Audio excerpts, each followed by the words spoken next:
It's the blue hour in northern Ontario. The sun is gone, the wind is picking up, and the light is soft, blue, and disappearing by the second. Your fingers are cold, and you have a choice to make. Do you stubbornly keep your ISO low to avoid noise and risk a completely blurry shot as your subject moves? Or do you crank the ISO up to freeze the action and risk the grain overwhelming the frame? The secret to low-light photography isn't just knowing what ISO physically does, it's knowing the precise moment to let it run wild. I'm Sylvie Lynn. Now that we understand the physics of electronic gain, we're going to build a concrete field strategy for low-light mastery. We're moving from the how of the machine to the when of the artist. In the exposure triangle, ISO is the safety net. It is the amplifier of last resort.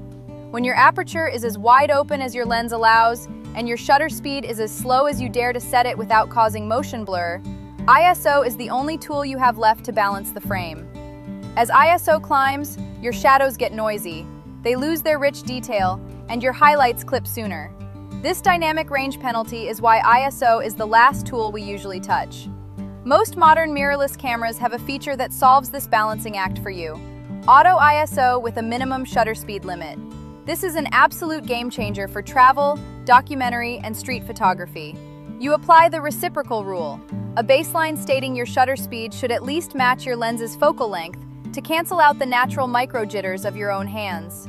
So, if you're using a 50mm lens, you tell the camera, do not let my shutter speed drop slower than 1/50th of a second. Now, for absolute accuracy, if your camera has modern in-body image stabilization, or IBIS, you can often break this rule and shoot much slower. But the reciprocal rule remains your foundational safety net. Next, you must set your maximum ISO limit. Remember that ceiling we found in the last lesson? The exact ISO where your specific camera's image falls apart? You plug that number into the menu right here. Now, the camera will automatically ride the gain up and down as the light changes, guaranteeing a sharp shot, but it will never cross the line into unusable garbage. If you are using an older or entry-level camera that doesn't have this feature, you become the governor. You will need to manually lock your ISO and keep a close eye on your settings to ensure you don't push past your ceiling. Furthermore, some high-end sensors feature dual conversion gain, commonly marketed as dual native ISO. This tech is common in cinema cameras and increasingly common in modern mirrorless bodies. Rather than just turning one volume knob higher and higher, the camera literally has two different circuits optimized for different light levels. Bridging this technical gap. Think of it like shifting gears in a truck. Instead of redlining in first gear, the sensor shifts into second gear. On some cameras, the second native ISO can actually produce cleaner results than the values just below it. Check your manual. Knowing where your second native skip point lives is like having a secret bright switch hidden in the dark. In urban environments at night, we practice respectful observation. We aren't looking for clinical, brightly lit perfection. We're looking for mood, atmosphere, and truth.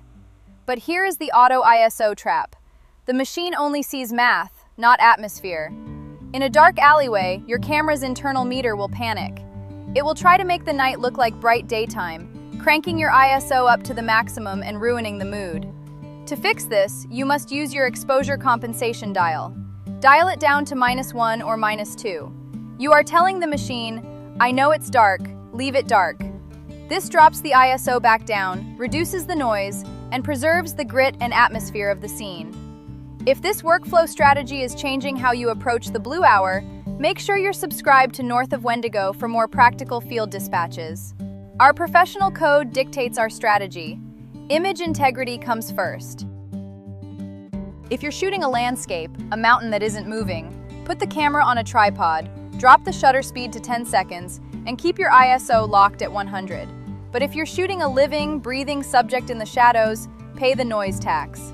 Do not rely on generative AI to clean up a photo in Lightroom to the point where it loses its soul. Your assignment is the Blue Hour Challenge. Head out 20 minutes after sunset. Find a subject with deep, heavy shadows and only one practical light source: a street lamp, a neon sign, or a glowing window. Shoot the exact same scene twice. First, try to force a clean image. Keep your ISO under 400 by using a dangerously slow shutter speed. Then, change your strategy to guarantee a sharp shot.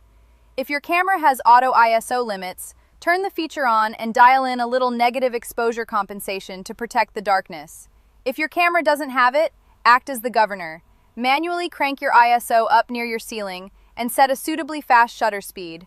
Take a rapid, candid shot of the exact same scene. Compare them side by side on your computer.